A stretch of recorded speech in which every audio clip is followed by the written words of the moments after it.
I have my valve core removal tool, some replacement cores and new caps.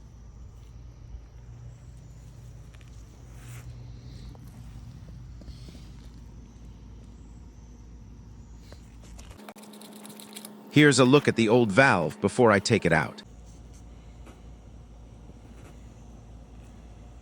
So now you have your Schrader valve core remover tool on. Your valve is open. You push the rod and turn counterclockwise until you feel it catch on the Schrader valve. Pressure from the refrigerant will push the rod back. This is normal because the Schrader valve has been dislodged. Now, once it's been dislodged, it will travel to the top of the removal tool. Close the valve, then turn top of tool to disperse refrigerant. Remove top fully to take out the old core.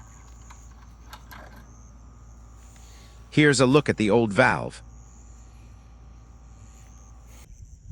Here's a look at the old next to the new replacement valve. In order to install the new valve, insert new core and secure, then open main valve. Now you'll feel pressure from the refrigerant light before. Push rod in and start turning clockwise until you feel the threads catch and get tight.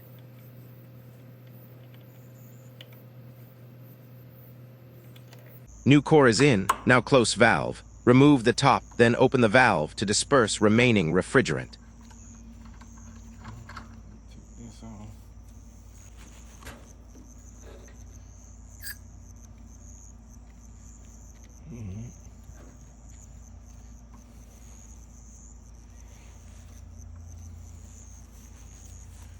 Now you can remove your tool.